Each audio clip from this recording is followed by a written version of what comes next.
ہے کہ جب آپ ایبسولوٹلی ناٹ کہیں گے تو ظاہر ہے کہ جن کو ہمیں غلام دیکھنے کی عادت ہے ناظرین، وہ کبھی بھی خودداری اور غیرت کے ساتھ سر اٹھا کر جیتا ہوا نہیں دیکھ سکتے.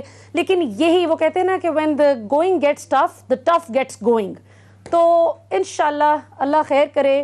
ہمیں اعتماد اور یقین رکھنا ہے، اپنی خودداری پہ یقین رکھنا ہے. جس مرضی سیاسی جماعت کو سپورٹ کرے کوئی پاکستانی سٹیزن، اس سے کوئی فرق نہیں پڑتا. فرق اس بات سے پڑتا ہے کہ کیا آپ پاکستان کی سالمیت کے لیے کھڑے ہیں یا نہیں. کیا جس وقت پاکستان کی ریاست کو آپ کی ضرورت پڑی اس وقت آپ پاکستان کے ساتھ کھڑے تھے، یا سر جھکا کر غلام بن کر ان بیرونی قوتوں کا اعلی کار بن گئے کہ جو پاکستان کو غلامی کی زنجیروں میں جکڑنا چاہتی ہیں، جس میں عمران خان سے کوئی لاکھ سیاسی اختلاف کرے. لیکن ایک بات تو ہے کہ وہ غلامی کی زنجیریں توڑ گیا عمران خان. کل وہ حکومت میں رہیں نہ رہیں، اقتدار ان کے پاس رہے، کسی بھی سیاسی جماعت کے پاس آئے، لیکن یہ تاریخ کی کتابوں میں لکھا جائے گا کہ ذوالفقار علی بھٹو کے بعد اگر کسی نے بیرونی قوتوں کو ان سے بھی زیادہ بہتر طریقے سے للکارا تو وہ صرف اور صرف عمران خان ہے.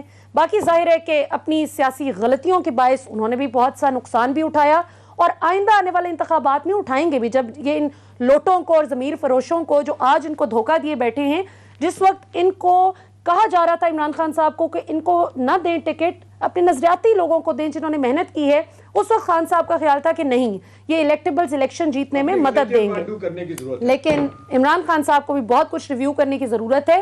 لیکن فورن پالیسی فرنٹ پہ عمران خان کو 100/100 نمبر مل چکے ہیں، اور یہ آپ نے دیکھ لیا بلدیاتی انتخابات خیبر پختونخوا میں جو زبردست نتیجہ عمران خان کے حق میں آیا ہے. تو میں یہ سمجھتی ہوں کہ عمران خان سے زیادہ پاکستان کی جو فورن پالیسی انہوں نے بنائی ہے یہ اس کے حق میں بیانی آیا ہے. عوام نے بھی ایبسولوٹلی ناٹ کہہ دیا ہے بیرونی سازش کرنے والی قوتوں کو. کہ اگر کوئی شخص پاکستان کے مفاد کے خلاف کام کرے یا کچھ ایسا کام کرے جس سے پاکستان کو نقصان ہو تو کیا آرٹیکل 6 لگ سکتا ہے؟ دیکھیں ہمارے ملک میں میں آج آپ کو آن دی ریکارڈ یہ بتا کے جاؤں، ہمارے ملک میں مقصود چپڑاسی گورنر اسٹیٹ بینک لگ سکتا ہے، لیکن کسی کے اوپر آرٹیکل 6 نہیں لگ سکتا پاکستان کے مفادات کے خلاف کام کرنے کے اوپر. یہ جو ہے اس وقت ہمارے ملک کی یہ حقیقت ہے. اس طرف اگر کوئی سوچ رہا ہے کہ یہ کچھ ہوگا، کوئی بڑا ایکشن ہوگا، کسی جگہ سے خان صاحب کو ریلیف ملے گا، کسی جگہ سے خان صاحب کو کوئی ریلیف نہیں ملے گا. ریلیف ایک ہی جگہ سے ملے گا جو بلدیاتی انتخابات میں خیبر پختونخوا میں ہم نے دیکھا ہے، جس طرح عوام نے ریلیف دیا ہے. اور یہ وہ بیانیہ ہے جس کو لے کے خان صاحب چل رہے ہیں. یہ بیانیہ اتنا وزنی ہوتا جائے گا کہ بڑے بڑے طاقت پر ہلکے اس کو اٹھانے میں اطہر معذرت کے ساتھ سوری ٹو انٹرپٹ یو، میں ایک بات دل سے اس وقت کہنا چاہوں گا. دیکھیں چھوٹے ملک دیکھیں، بڑے ملک دیکھیں، ابھی اپنے پڑوس میں چلے جائیں، کانگریس اور بی جے پی کی کتنی لڑائی آپس میں، لیکن ان کے بڑے بڑے ایشوز ہیں. کشمیر ہے، ہندوستان، چائنا اور امریکہ کے ساتھ کیسے تعلقات رکھنے وہ ایک جیسے ہوں گے آپ دیکھ لیں. اسی طرح آپ دیکھ لیں دو بڑی پارٹیاں آپ ریپبلکن ڈیموکریٹس کے دیکھ لیں، آپس میں جو لڑتے مرتے رہیں. لیکن آپ دیکھ لیں عراق وار ہو، افغانستان کی وار ہو، جہاں بھی کچھ جانا ہو، سی آئی کے آپریشن کو سپورٹ کرنا ہو، وہ سی آئی اے دیکھیں نا آنکھیں بند کر کے، اپنا سی این این اور سارے چینل ان کو آنکھیں بند کر کے سپورٹ کر رہے ہوتے ہیں. مجھے جس بات کا افسوس ہوتا ہے کہ ہم ایک میسیج آف وننس کیوں نہیں دیتے، ہمارے اتفاق رائے حکومت اور اپوزیشن لیڈروں میں کیوں نہیں ہوتا. اس کی وجہ ہے کہ جب آپ گورنمنٹ میں ہوتے ہیں آپ کے مفادات کچھ ہوتے ہیں، اپوزیشن میں کچھ ہوتے ہیں، کچھ اور ہوتے ہیں. 20 سال تک Peoples Party P M L N کی ہم نے لڑائی دیکھی، پیتھولوجیکل ہیٹریڈ، ایک دوسرے کو نکالنے کے لیے آرمی کے پاس بھی جائیں گے، امریکہ کے پاس بھی جائیں گے، اللہ کے پاس بھی جائیں گے. 3A آپ کو یاد ہے نہ ہوتا رہا ہے. اب سوال یہ کہ یہ میں جو کہنا چاہ رہا ہوں کہ باہر کے لوگوں کو، ملکوں کو، بڑی ریاستوں کو موقع ملتا ہے آپ کے اندر مداخلت کرنے کا، کمزوریاں دیکھ کے کہ آپ اکٹھے ہی نہیں ہیں. اگر ایک سارے ہو کے اس پہ ایک سٹیٹمنٹ واضح طور پہ جاتا ہے جی نتھنگ ڈوئنگ، ہمارے اندرونی معاملات میں ہم کسی کو اجازت نہیں دیں گے. انہیں پتہ ہے ان کے اندر لوگ بیٹھے ہیں، ان سے بات ہو سکتی ہے، ان کے ساتھ مکہ بھی ہو سکتا ہے. ان کو معذرت کے ساتھ آپ بھول گئے ملیہ ایک امریکن ایمبیسڈر نے کیا کہا تھا، پاکستانی پیسوں کے لیے اپنی ماں کو بھی بیچ دیتے ہیں. مطلب جب اس طرح کی باتیں ہوں تو وہ کہتے ہیں کہ جی اتنے ولنریبل ہیں، ان کے ساتھ تو ڈیل کرنا اتنا مشکل کام ہے ہی نہیں. بالکل. لیکن اطہر آپ اس میں یہ دیکھیں کہ یہ جو اب ساری بات چیت چل رہی ہے، وننس کی بات بھی کی ہے احتشام صاحب نے، شہباز شریف صاحب نیشنل سیکیورٹی کمیٹی میں نہیں آئے، وہ جو اتنی امپورٹنٹ میٹنگ تھی. کل سب سے بڑا ریاست کا مسئلہ تھا، ریاست کو للکارا گیا، ریاست کو دھمکی دی گئی، جس کو الحمدللہ پاکستان کی سویلین اور ملٹری لیڈرشپ نے بڑی غیرت کا مظاہرہ کرتے ہوئے اس کو ہیڈ آن لیا اس ایشو کو. اس میں وننس کا میسج کیوں نہیں آ پا رہا؟ اور یہ بھارتی میڈیا چینل پر بیٹھ کر ایک بھارتی اینالسٹ نے یہ کیوں کہا تھا کہ ہم نے نواز شریف پر اپنی باقاعدہ انویسٹمنٹ کر رکھی ہے and if Nawaz Sharif is removed out of the equation the whole equation changes. آپ کو اس الزام میں یا اس زوم بھرے اعتراف میں کتنی صداقت لگتی ہے؟ جہاں تک الزامات کا تعلق ہے، الزامات مختلف لوگوں کے اوپر لگتے رہتے ہیں. میری کوشش یہ ہوتی ہے کہ جو فیکٹس سامنے ہوں ان فیکٹس کے اوپر بات کی جائے. اگر ہم فیکٹس دیکھیں تو حالیہ دنوں میں ملاقاتیں وغیرہ بھی ہوتی رہی، حالیہ مہینوں کے اندر ملاقاتیں ہوتی رہی. آپ نے ذکر کیا وزیر اعظم پاکستان کو ایک رپورٹ پیش کی گئی جس کے اندر مختلف لوگوں کی ملاقاتیں.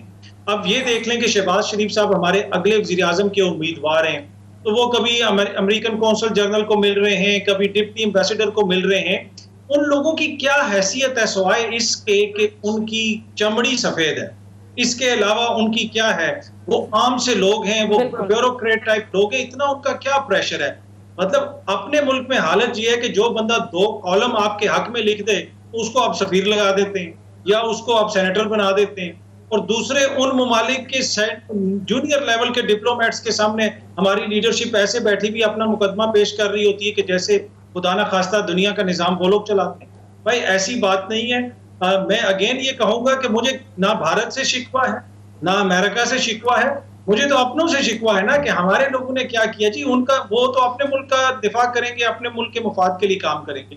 پرابلم ہمارے اندر ہے، ہم نے اپنا ہاؤس ان آرڈر کرنا ہے جو مجھے ہوتا ہوا نظر نہیں آتا. جی راجہ صاحب، ہم نے اگر کسی ملک میں اس طرح سے مداخلت کی کوشش کی ہوتی تو وہ ملک سر جھکا کر ہمارا غلام بن جاتا یا ہمیں منہ توڑ جواب دیتا؟ دیکھیے وہ ملک آپ میں پہلی بات یہ ہے کہ ہمت ہی نہیں ہوتی، کیونکہ یہ ان قوموں میں ہمت ہوتی ہے کہ جو کوئی پالیسی یا ڈائریکشن لے کے جاتے ہیں. اب یہاں پہ ہوا کیا ہے، ابھی طلعت نے کہا کہ جی شہباز شریف صاحب مستقبل کے وزیر اعظم بنتے ہوئے نظر آئیں گے.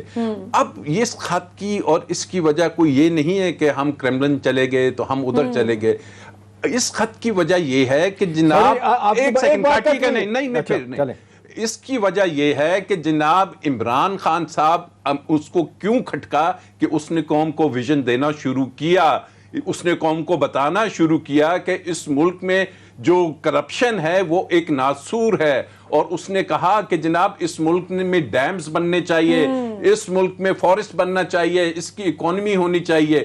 یہ وہ چیزیں ہیں کہ جو ویسٹ جون سے ہے، جو کہ چاہتا ہے کہ پاکستان کو ڈی سٹیبلائز ہمیشہ رکھے، یہاں پہ کسی قسم کی سٹیبلٹی نہ آئے، تو پھر انہیں سوٹ کون کرتے ہیں؟ انہیں وہی سوٹ کرتے ہیں جن کے بارے میں لندن کی اخباروں میں اتنے بڑے بڑے آرٹیکلز آتے ہیں، اور پھر ان کو یہ آ کے سپورٹ کرتے ہیں کہ جی آ جائیے آپ اس ملک کے وزیر اعظم ہیں. تو دس از دا ڈائلیما ود دس کنٹری، اور اس کو فکس اگر نہ کیا گیا تو پھر قوم کی بات ہے کہ جی پاکستان کیا کرے گا کیا نہیں کرے گا. پھر ہم جس سٹیٹس کو میں ہیں جہاں پہ تھے اس سے شاید مزید نیچے جائیں گے، اوپر نہیں جائیں گے. میں ایک جملہ ایڈ کرنا چاہ رہا تھا، جو بھی آپ نے کہا نا، ہمارے صحافی نے کہا کہ مستقبل کے یہ پرائم منسٹر ہوں گے. انہی کے ایک ویل وشر انہوں نے ایک ہفتہ پہلے آرٹیکل لکھا جس میں انہوں نے آخر میں ایک بات لکھی. انہوں نے کہا جی ٹھیک ہے شہباز شریف صاحب پرائم منسٹر بن جائیں گے، لیکن باہر کا لکھنے والا یہ کہے گا جی شہباز شریف صاحب وہی ہیں جن پہ منی لانڈرنگ کے کیسز ہیں اور وہ ضمانت پہ باہر ہیں، اس کے باوجود پاکستان کے پرائم منسٹر. لیکن یہی تو پوائنٹ ہے. اور آپ دیکھیں گے وہی فیٹف جو پاکستان کو ابھی گرے لسٹ میں رکھا ہوا ہے منی لانڈرنگ کی وجہ سے، وہ پاکستان کو کہے گا کہ اب آپ نکل سکتے ہیں، اب آئی ایم ایف بھی ریلیکس ہو گئی ہے. تو دس از کہ جس کو ہم نے ٹیکل کرنا ہے، اور اس کو ٹیکل آپ نے کرنا ہے تھنک ٹینکس کے ساتھ اور بند دروازوں میں نہیں، عوام کو شعور دے کے. لیکن اس میں مینج کرنے کی میں معذرت کے ساتھ کہوں گا، دیکھیں جو مرضی کہیں، پی ایم ایل این کے زمانے میں 12 ویور ملے تھے آئی ایم ایف سے، ان کو 12 ویور، ہمیں ایک بھی ان کی حکومت کو ایک نہیں ملا.